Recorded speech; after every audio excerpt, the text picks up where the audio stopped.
Hello, everybody. Welcome to our plenary session for the Northwind region.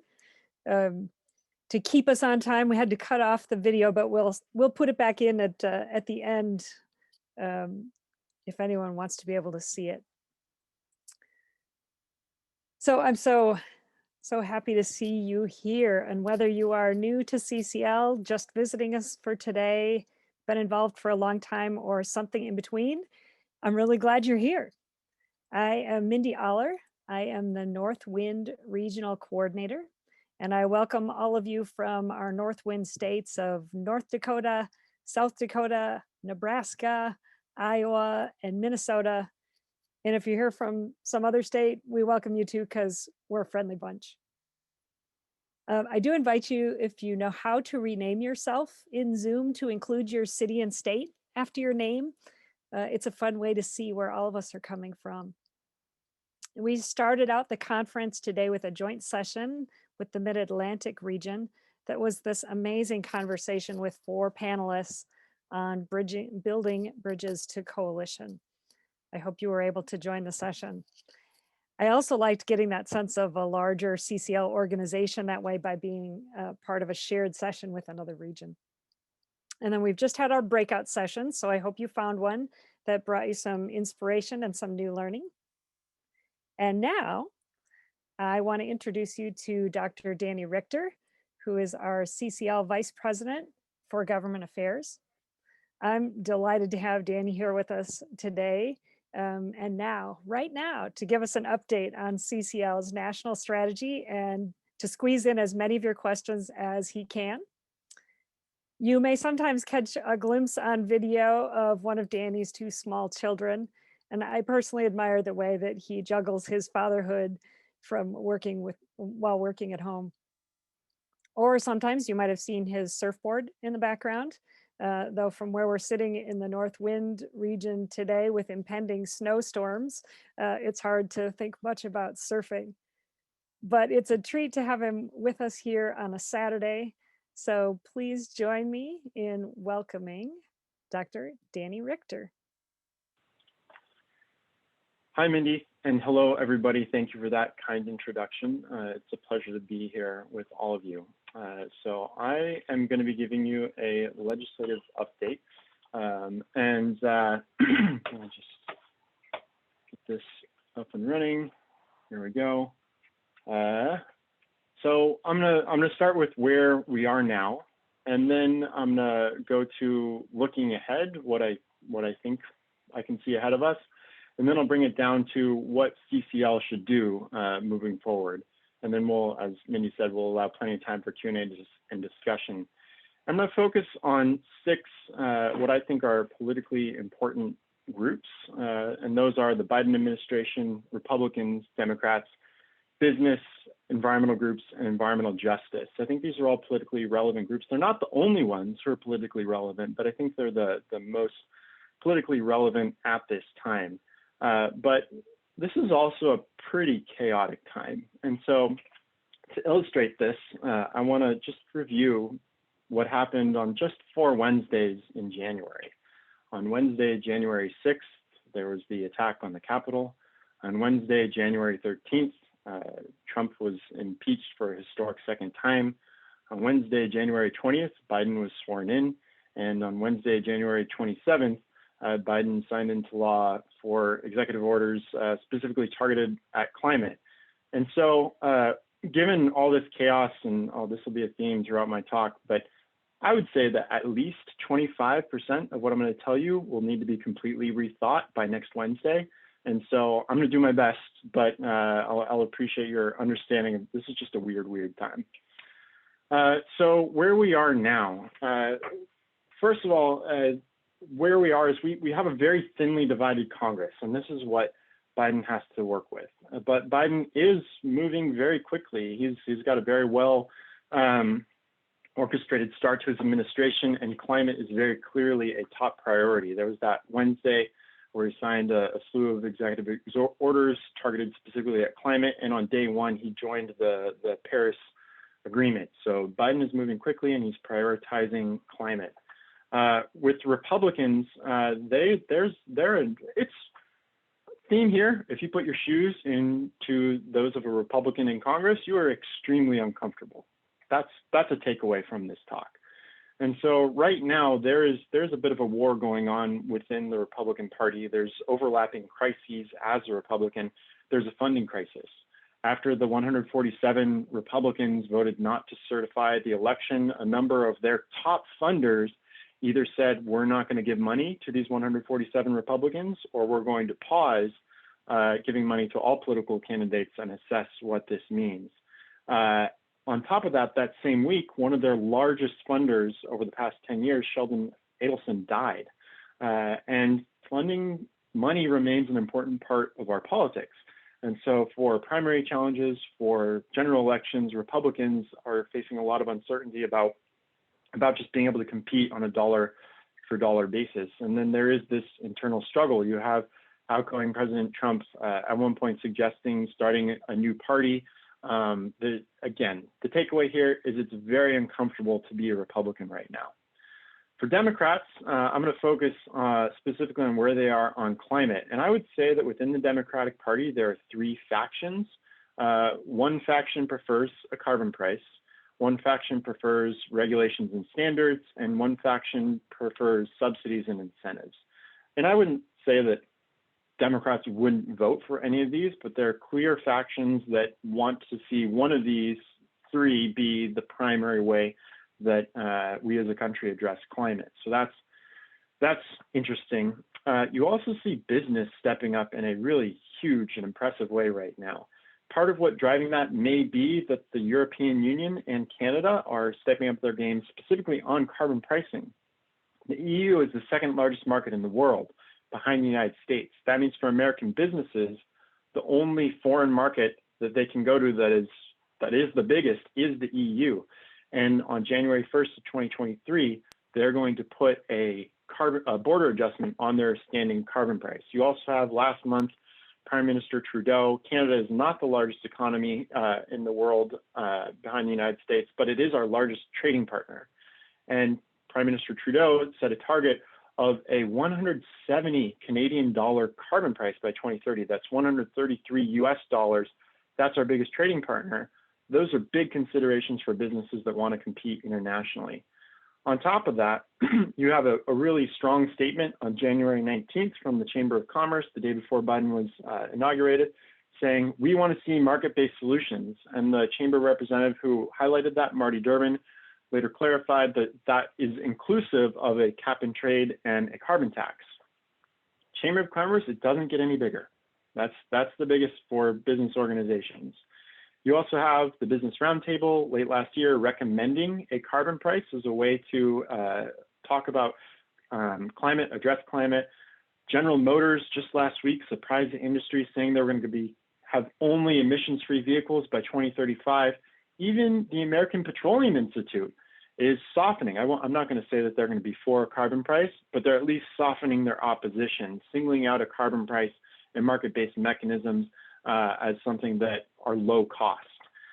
You also have BlackRock, the largest asset manager in the world, pushing companies to disclose how they will survive a world of net zero carbon emissions. So there's a huge emphasis of businesses on zero carbon and specifically highlighting carbon pricing right now. In contrast to that, you have some environmental groups, not all environmental groups, but some environmental groups that are stepping back from a carbon price. I think that there are two elements driving this. One, I would say, is a growing unease with capitalism. And a second one is that, unlike CCL, most environmental groups are not about creating political will. They're about shifting around existing political will. So we are putting new pieces on the table. They're about shifting the pieces that are already on the table. And they have made the decision that from that view, it's impossible to shift around the existing political will in a way that creates support for a carbon price. And so they're giving up. That's my analysis. But if that analysis is right, that means that if a carbon price does become politically viable, that opposition should melt away. And then with environmental justice, this is already a priority for the Biden administration, racial justice writ large, environmental justice being a part of that. I would say their top priorities, Biden's top priorities are number one, COVID, number two, the economy. I think that racial justice is 3 and climate is 4. He might switch those two, but it's a big priority. And so I think the EJ will be a part of any climate discussion moving forward. Looking ahead, again, we're dealing with a lot of moving targets here, but I'm going to try. And with moving ahead, Biden is going to keep talking about climate. This is not going to go away. And this will put pressure on Congress. This will put pressure on business, on other countries, on environmental groups. And this is fantastic. I would say at this point, it's unclear what will be at the heart of Biden's climate agenda. Will he go with a carbon price? Will he go with incentives? Or will he go with regulations? I don't know. I don't think he knows. But I think the top thing that would give a carbon fee or a carbon tax the pole position would be as if you get a bipartisan Senate bill with at least 3 Republicans or a bipartisan House bill with 10 Republicans. I think at that point, that's the easy choice for the Biden administration. So that's one thing that we're working for. With Republicans, again, they're just not comfortable at all. They're worried, their party is in the minority, and it feels terrible to be a Republican right now. They're trying to figure out what their identity is. Moving forward, Democrats are going to be trying to make the most of their extremely slim majority. Democrats have 1 vote in the Senate. They have a majority of 4 votes in the House. If they lose 4 Democratic votes in the House, they need Republicans. If they lose 1 Democratic vote in the Senate, they need Republicans to do anything. So it is an extremely tight majority. So they'll be looking to pass things through reconciliation, which is a procedure through which, for example, Obamacare was passed, the Trump tax cuts were passed through reconciliation. They'll be looking to use that. It's extremely partisan, so we'll see. And they'll be looking to stick together because they can't lose votes. Businesses, I think that there's going to be set up this contrast between businesses who are moving forward on climate when they've been an obstacle, and those subset of environmental groups who are moving away from a carbon price. And when I think about who wins, I think it's going to be business. If I'm correct, and for those environmental groups, it is an anti-capitalist sentiment. There are precious few anti-capitalists in Congress. And the other problem that these environmental groups would have is that they were for carbon prices before they were against them, so they have their own record. And with business, I mean, if they were against and now they're for, that's a really big deal. So I think there will be some contrast if carbon pricing is in the mix. I'm thinking the business wins that. For environmental justice, my sense is that they're going to be looking to make progress primarily through unilateral regulations that Biden can pass. I think that that's where their focus is. I do think they'll be extremely interested in anything that has a chance of passing through the legislature. And I think that they'll want to be involved early in that process. And I think that because of Biden's priorities, I think they will be. Moving on to what CCL can do. Where should we focus ourselves? Well, first of all, with our uncertainty in this uncertain time, we're also, I call it our lame duck. That period between when the last Congress ends and the Energy Innovation and Carbon Dividend Act is reintroduced, this is an awkward time for us. So there's things that it's more difficult to us we can always refer back to the Energy Innovation and Carbon Dividend Act in the 116th Congress, but it's not as impactful as referring to a bill that is before the current 117th Congress. And so this in particular, I think it makes it awkward to relate to the legislators. It makes it awkward to pursue endorsers. And just to review, because we are in a new Congress, every bill needs to be resubmitted. All co-sponsors of previous bills would need to say, hey, I want to join again to the co-sponsor, but they can only do that once it's resubmitted. We know Deutsch wants to reintroduce early. He wants to reintroduce with a Republican. He doesn't have a Republican yet, and I don't know when that's going to happen. I hope soon. The sooner the better. So that's where we're at. But there are plenty of things that we can focus on. They're going to be good no matter what happens, and even though we are in the lame duck. So with the Biden administration, we want to thank them for prioritizing climate. This is a huge advantage for an advocacy organization to have the president, the occupant of the bully pulpit, to be prioritizing our issue as one of his top 4 issues. That doesn't happen every administration. So we want to say thanks for that. And we also want to say we as Americans want to see a carbon fee or tax be the backbone of anything you do on climate. So thanks, carbon fee. With Republicans, they are in a process of looking for their identity moving forward. Some of them already want strong climate action to be a part of that identity. That's fantastic. And we want to accelerate that particular trend. We want to make sure that that trend wins out. We want 2 parties that want to solve climate, not just one. And so all of us need to be sensitive, again, to the fact that right now it's a deeply unpleasant time to be a Republican. They have lots of people shouting at them. We can cut through that with our calm, respectful, appreciative style. And in fact, we've already heard examples from volunteers who have said they've had really long conversations with their Republican representatives. And in those conversations, the staffer they were talking with said, you know, you're the only people who aren't shouting at us right now. And so because of that, it's a relief, it's a safe haven, it's an opportunity to build a relationship. They gave us a lot of time. So perhaps paradoxically to most people, but not to us, by showing appreciation and respect, that's going to speak louder than anything else right now, especially with Republicans. And when we do talk to them, we want to look for positive examples of Republicans moving on climate. We want to share that with them. We want to accelerate that existing trend. For Democrats, we want to have a very clear message. Carbon pricing is popular. Carbon pricing is supported by business. Carbon pricing will make Biden look good.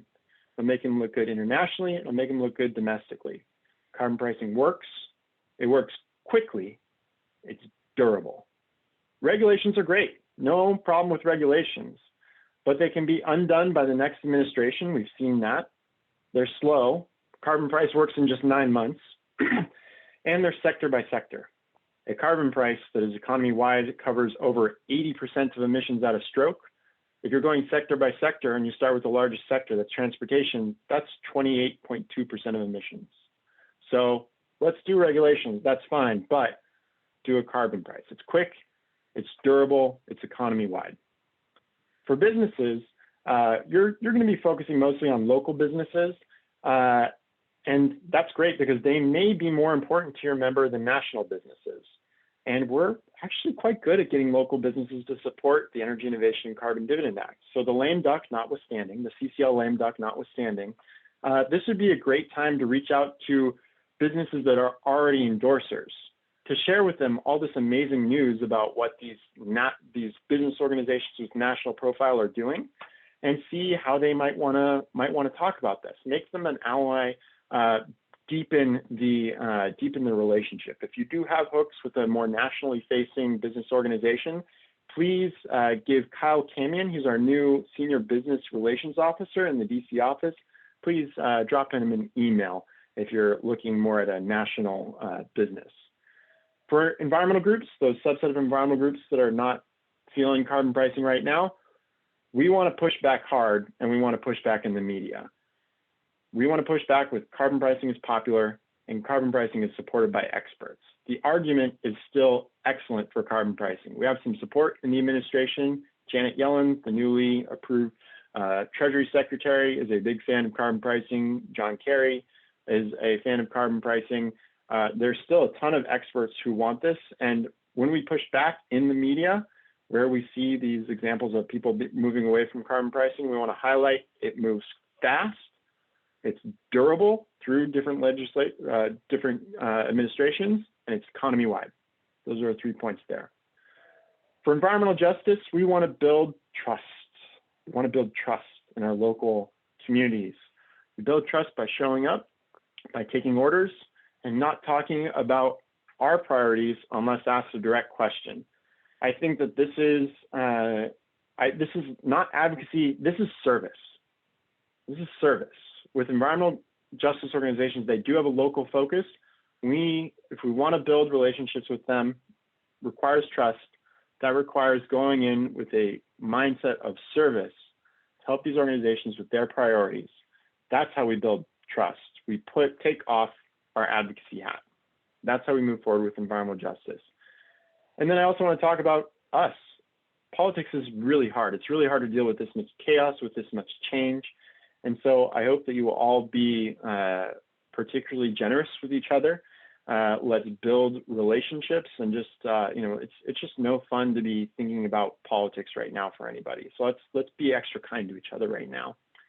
So to conclude, it's a chaotic time, but the Biden administration is focusing on climate, and that's fantastic. It's extremely uncomfortable to be a Republican right now, but because virtually everyone is screaming at them, we can cut through the cacophony with appreciation and respect, and we want to accelerate extant trends on climate within the party. For Democrats, they want Biden to look good, and we want to argue that the thing that makes him look the best is a carbon fear tax because it's fast, durable, and economy-wide. Business is shifting, and it's our job to get that message out, especially to Congress and especially to local businesses who are already endorsers. Some other environmental groups are shifting away from carbon pricing, but it's not based on expert opinion. And so we want to push back on that in the media with expert opinion. And for EJ, we need to build trust, and we can only accomplish that locally through service, not through advocacy. And finally, let's be nice to each other. When everything changes again next Wednesday, if we're nice to each other, we'll be better able to adapt with stronger relationships and a robust community working towards common goals. So those are my remarks. I think we still have time for questions.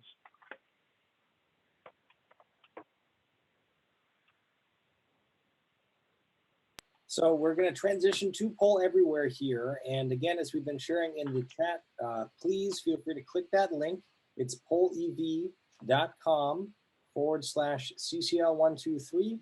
We've got almost 100 people on the call, so to efficiently use Danny's time here, we want to make sure that we're getting to the most prioritized questions, and you can also upvote others that you want to have poll vault up the list here.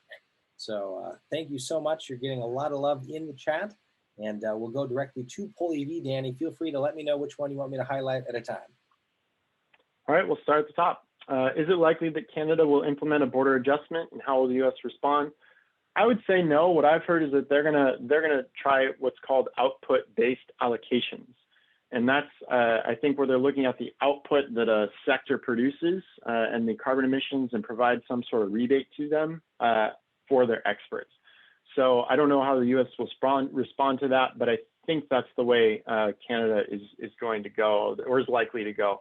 That could change, but that's my read on this right now. Does the Energy Innovation Act block environmental justice goals with the regular adjustment built in the bill? No, it does not. So this is interesting. I think what the regulatory treatment in the bill, it preserves authority to regulate greenhouse gases for their health impacts. And that's what I've heard environmental justice groups saying. I think that it's really environmental groups who push back against the regulatory pause. I haven't heard much pushback from environmental justice groups. Environmental justice groups already, it's best to get them to speak for themselves. What I'm repeating is just what I've heard, my interpretation, and there's diversity within the environmental justice movement. So my opinion doesn't amount to a whole lot, but what I think is that they would like to see moving from individual regulations on NOx, SOx, ozone, particulates to cumulative impacts. All these things and how they relate to health. I think they would like to see a streamlining of studies, more research in terms of what the impacts on health are and the local impacts. And you can do that. There's nothing stopping you from doing that. In the way HR 763 is written, you could certainly go further. And so I think it's possible that there would be a deal. You need regulatory pause of some sort to get Republicans. That's clear. No Republicans can sign on anything that doesn't try to streamline regulations. But I think there's a deal that where Republicans get that, where EJ gets what they want, perhaps something along the lines of what I just outlined, but they should be consulted, and that some environmental groups are really upset about because they are invested in suing based on each of those criteria pollutants as a separate entity, sector by sector. So I think that that's a possibility. Do you anticipate changes to EICDA in 2021, such as rethinking the regulatory pause or adjusting what the fund is used for? Senate carbon pricing bills in last Congress included a number of new ideas. I'm wondering if CCL will incorporate any of these new ideas into future bills. We don't write bills, members of Congress write bills. Our position, we're going to advise to keep things as close as possible to what we've always advocated for. That's an aggressively rising carbon price. That's 100% dividend. And that is a border adjustment. Traditionally, we haven't advocated for a regulatory pause. I think it was clear that that was necessary to get Republicans on board. What that looks like will depend on negotiations between Congressman Deutsch and any Republicans who are willing to jump on board. It depends on what the Senate discussion is. Right now, we are going to evaluate any bill that members of Congress, Republicans and Democrats, work out through two lenses. One, does it take a big chunk out of emissions? And two, does it take care of the bottom 2 quintiles of families, the bottom 40%? Those are the two lenses through which we evaluate any bills. We're going to try and keep things as close as possible to what we've always been advocating for, but recognizing it's up to the members and they may have different ideas. Should local chambers of commerce follow the lead of the U.S. Chamber and support carbon fee and dividend? I would say I would approach local chambers with these examples of what the chamber is doing and see if they want to have a higher profile within your community, whether that's your metro area, whether that's your state, whether that's your region. I would absolutely approach the chamber with this information. I wouldn't say it's geared towards getting them to support this. I would say it's geared towards getting them to be more in favor of carbon price, whatever that looks like. Another thing about the national chambers, in the statement, they said there was what they laid out, it was pretty unanimous support for that. It was pretty universal support. So I don't think they could go any further. I'd bring up that point. And every chamber is going to be accountable to their membership. So you want to approach them in a way that enables them to be respectful of their membership, to do what their membership wants. And but certainly bring this to them, inform them about BlackRock, inform them about Canada, about the EU, and say, what do you want to do with this? This is a time with a finely divided Congress for business to make its mark. This is an opportunity, and we think you could seize that opportunity by being more forward, being louder. I think that's the conversation you want to have with your local chambers. And I'll just add, if people are specifically curious about the chamber, we're doing a live training in 2 Thursdays. So I'll put a link to that in the chat as we keep going. Thanks, Brett. Can I talk more about the differences in climate policy in the two Republican groups? The two Republican groups, I mean, so there's the Trump Republicans, and then there's the not really Trump Republicans. And I think what will probably end up being a dividing line is those 147 Republicans who voted not to certify the election and those who voted to certify the election. It's not a clean line. For Republicans, it's I think that all politics is local, as it is for every politician. I think that and the fact is you did have a lot of Republicans who took Democratic seats in this election. Democrats lost a lot of seats. And so I think that what we can do locally is going to be what moves any given Republican forward. So it's just not a clean divide. I don't think I don't think on climate, I don't think that tracks extremely well with those who voted to certify the election and those who didn't. So we should go after every Republican because there's just a poor correlation. Any comments about Joe Manchin and his unique role in climate policy? Joe Manchin, Kristen Sinema, John Tester, Susan Collins, Lisa Murkowski, they're all kingmakers right now. They're the most important senators right now. And so I think that they